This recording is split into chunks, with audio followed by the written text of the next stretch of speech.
My dad worked at Technicolor, and they had a preview matinee for the kids at a theater in Hollywood. I saw it in 1965 at this matinee, and there was just a riot in the theater. And they threatened to stop the screening if the kids didn't quiet down. I loved it. I just loved it. It was the Beatles, are you kidding?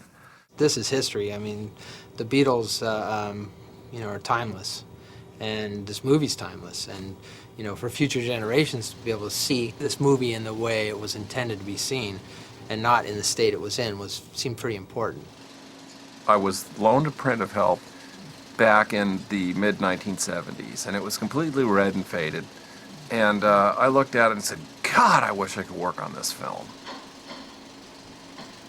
Our goal on this film was not to change the movie and create something new. It was to restore what the cinematographer and the director had intended. It was a very difficult, challenging project. It was hard. There was a lot of work. And every time we turned another corner, we found more obstacles in the film. Just the amount of dirt and noise that we had to deal with was astronomical. It's just like someone dragged film through sand or dirt, and we get the end product. Step one is we wind through the material to find out what kind of physical condition the material is in. Then we go through and re-repair all the repairs. We take them apart, we put them back together. The splices that are coming apart due to dryness, we re-splice them. They age over time, just like the film. The tape gets old, it gets slippery because we have to use tape sometimes to repair the edges. One of the things that happens to the splices is over periods of time they get dry, and they have to be remade because they'll pop, they'll break. So we basically make the show so that it will go through our equipment without exploding. Step two is to Cheryl. Cheryl times it for the first trial. A color timer is establishing a light point for the printers for each scene, shot by shot, so that the color flows smoothly throughout a movie and nothing stands out or blinks out at you. Color timing is known as grading, by the way, in England. Actually, grading is a better term than timing because you're grading the color shot for shot. Any original negative is shot with several different cameras at several different locations at several times of day, developed at several times, several different times, several different exposures. So timing is a laboratory function in all motion pictures where you balance in photochemical printing the colors of each shot so that they match and they flow as a single unit. I load my corrections into the tape, which loads it into the printer and gives the light points to the printer.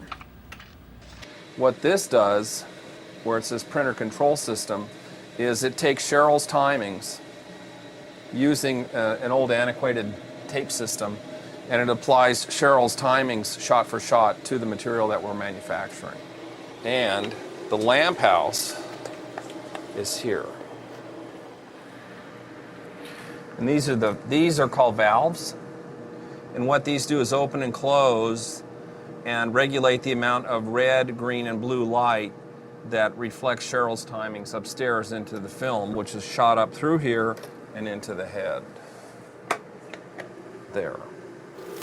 This is a wet gate panel printer, contact panel printer, that we use to print Help on in various stages of the process. What this machine does is it duplicates exactly the original negative material to modern day film stocks. And it's come in very handy for us, especially in a show like Help, which is 40 years old. Over the years, it can collect quite a bit of surface defects and blemishes, and this machine will actually remove them while they're printing it. When light hits a film, like when you see it on a screen and you see scratches, what the light does is it hits the film, and when the light sees the scratch, it bends it. And so that causes a scratch. So what this does is it It fills with liquid, which fills in the scratches and allows the light to go straight through the film, thereby eliminating the scratch of the surface defects on the material.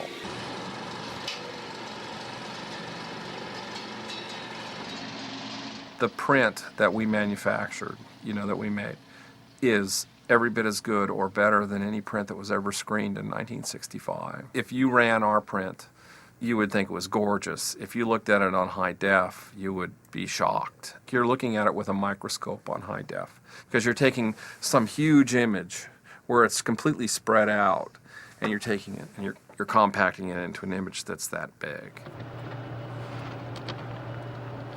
From that HD master, we then brought that up into our DRS environment where I'm sitting now, and we really started the painstaking work, the frame to frame to frame cleanup of everything that should not have been in there from years and years of being on film and celluloid and the problems that we inherited. At the beginning of every morning or at the end of every day, we'd go to each other and go, "Hey, how far did you get? Todd, how many minutes did you get?" He goes, Or minutes. Yeah, exactly. Yeah, minutes. I got through 20 seconds. We decided that it was full restoration, 90-minute project, that we would split it up in half. And I don't think we did heads or tails or anything, but I did the first half and Kevin did the second half. I think one of the things we had to decide on was what was introduced after the film was made and what was intended to be shown to the audience. And after we got past that, we were able to basically attack all the dirt and leave the dirt that was intended to be there or the scratches that the director wanted. The main title, Richard Lester, the director, it's black and white, and the rest of the movie is color. And it's intended to be kind of like surveillance footage of the Beatles. So it's supposed to have some dirt, maybe some scratches. So it was kind of tricky to decide how much dirt to take away. And another thing was it was projected onto a screen, and the screen had imperfections on it too. That's so we had to right. decide, well, that's part of the screen, we can't take that out. That has to stay there. This before and after, and I'm tweaking my autofilter adjustments and parameters of how aggressive I want to attack it. There's a fine line between pushing it too far and not pushing it far enough. So if I go too far, then you might see part of John's nose disappear, or if you don't push it far enough, there'll be more pieces of dirt. So there's a delicate balance there. A lot of the problems we ran into were just the mass amounts of flurries across faces. So we had to attack each and one of those one by one, which is an extreme task for anyone. Let's say that there's 24 frames in a second. Okay, there's 1,440 frames in a minute. And that's what people see. So it's almost like one snapshot, one picture that someone takes. That is one frame.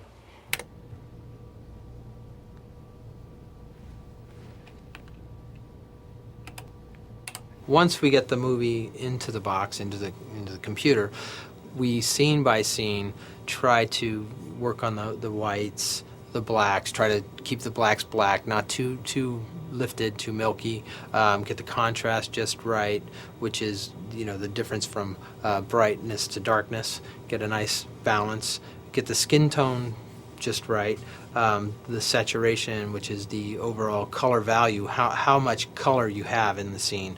This scene's a little bit flat. There's some color inaccuracies within the shots, possibly due to fading of the element over time. So this, I'll increase the contrast and you'll see, and it actually gets richer as you increase contrast. You can see that you actually feel like you can see into the element as opposed to see like a haze, and that's the difference. So it's pretty dramatic when you do that. I also have window capability where, say we want to see, who's over here? Is that Paul? We want to get Paul dug out of this hole he's in over here. I can put him in a window and I can isolate that area. And I can work inside or outside of these windows. I have multiple windows I can use for different areas. So as you can see, now we can see Paul's in the shot, where probably here it's kind of hard to see. So if we want to try to save the definition in the clouds, we can do that with a grad. just to hold this guy out.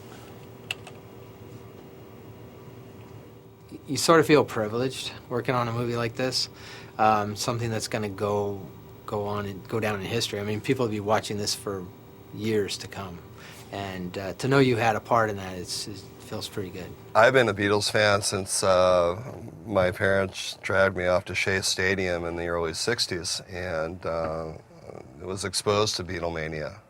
And then sort of growing up with them on the Ed Sullivan Show. And, you know, my family used to sing Beatles songs growing up as a kid all the time. And then it's just a wonderful, happy experience in our house to listen to Beatles music.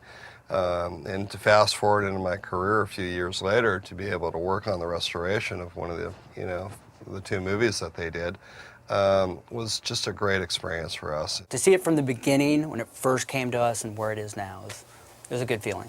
What is a labor of love for me, it becomes a labor of love for them, because if I have passion in a project, it's catching. And it has been a passion for me to make it, you know, make it beautiful again.